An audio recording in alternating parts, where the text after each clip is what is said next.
Concentre-toi comme rien d'autre. 3 mois, 6 mois, disparaît. Concentre-toi sur toi. Ton Kaolo, si tu n'as pas de situation légale aux États-Unis, au Canada, en France, à l'extérieur, tu pars où? Ça sert à quoi? Ça sert à quoi?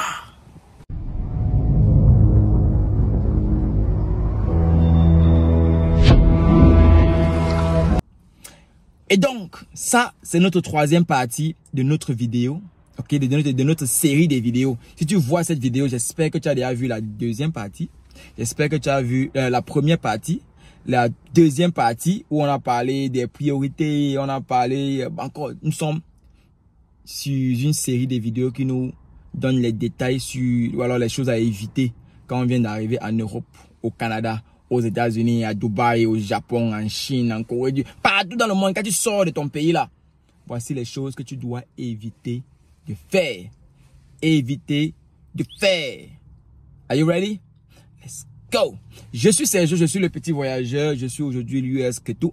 Et je rends grâce à Dieu parce que j'ai eu cette opportunité d'entrer dans l'armée américaine. Chose que je n'ai pas eu quand j'étais dans mon pays, le Cameroun. Aujourd'hui, étant dans l'armée américaine et en cette bagatelle d'informations et d'expériences ici aux États-Unis, je tiens à partager tout mon parcours, ok, à aider au maximum de possible, au moins avec mon vécu, avec ce que j'ai entendu, avec ce qui n'a pas marché chez les autres, pour que toi, tu sois meilleur que nous. C'est ça, le chef de famille. Alors, let's go. Parce que dans la première et la deuxième vidéo, on a parlé du point 1 jusqu'au point 6. On va parler du point 7, 8, 9 et 10. Et on va conclure avec cette série de vidéos. Alors, au 7e point, je dis 0 investissement au pays jusqu'à stabilité financière et familiale établie. Je me répète, ça ne sert à rien d'investir dans un pays où tu viens de laisser. Tu ne quittais pas ton pays pour investir. Tu ne laisses pas encore. Ce sont les choses qu'il faut éviter de faire quand on vient d'arriver à l'extérieur. Hein. Pas que tu es arrivé, tu es déjà là, tu es bon, tu as ton boulot, tu as tes papiers, tu as ta famille. Et non, je ne dis pas de ne pas investir. Investir, c'est le secret. C'est investir qui fait à ce que l'argent grandit et qu'on devient riche. Tout le monde va être riche. Nous ne sommes pas nés pour être pauvres. On va être riches, prendre soin de nos familles et s'occuper de nos proches, de nos amis et changer les vies. C'est naturel. Alors, avant d'investir, on n'investit pas la base, on investit le surplus. Alright? On investit le saving. Avant d'investir, il faut avoir la base. Ça sert à quoi d'investir au pays quand ici tu es encore en train de te chercher? Ça sert à quoi d'envoyer l'argent, construire les immeubles, construire, monter les papiers, acheter le terrain quand ici tu ne dors pas? Mon frère, concentre-toi d'abord ici. Si tu t'es marié, tu as les enfants, tu es ton kaolo, tes papiers, tu es mon frère. Maintenant tu réfléchis. Je peux faire dans quoi pour multiplier mes incomes ici, mon revenu ici là.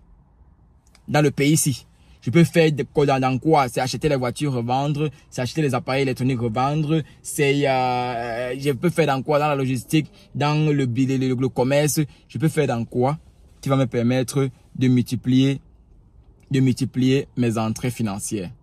Mais dis que tu viens d'arriver et que tu investis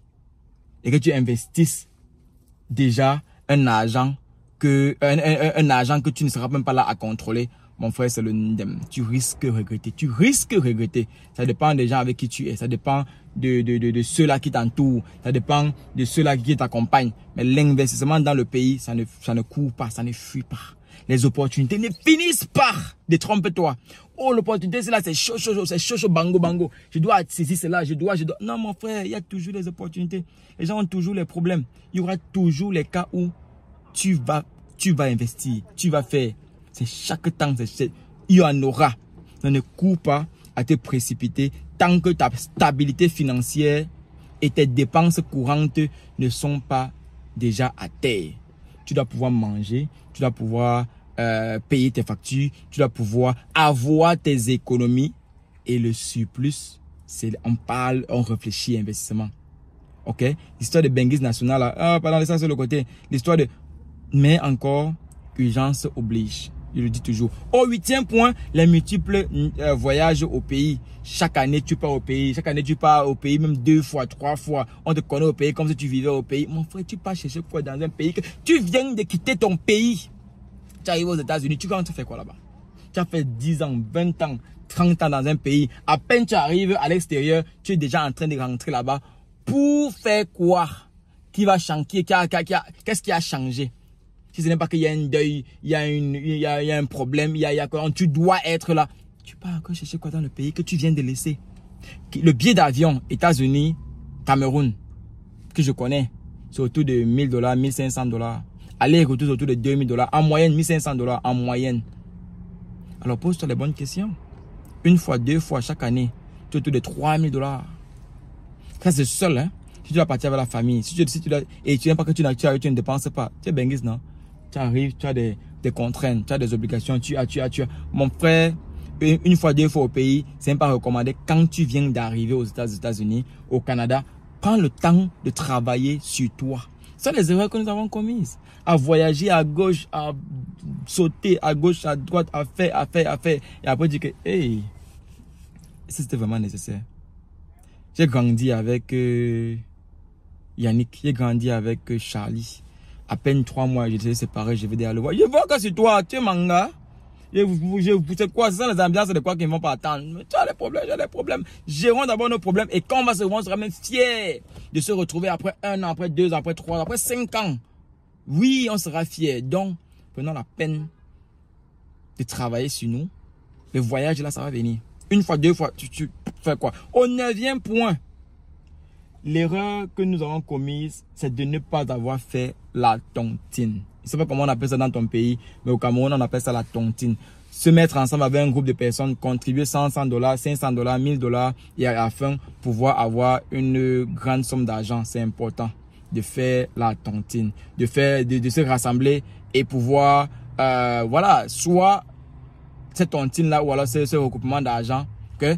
Disons c'est 10 personnes qui se mettent ensemble et chacun prend l'argent de 10 personnes, chacun à son tour. Donc si on contribue $100, une somme 10, ça fait $1000.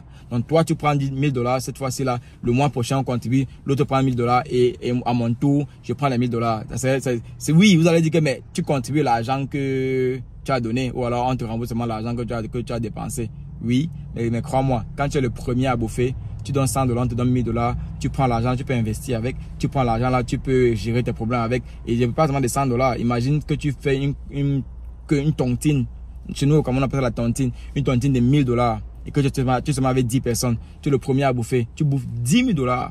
Soit tu gardes les $10,000 pour continuer à faire la tontine, ce qui est un peu idiot, mais tu prends les $10,000 pour investir dans un bon business. Au bout de 5 mois, tu auras déjà fait un autre $10,000 si tu es wise. Ok?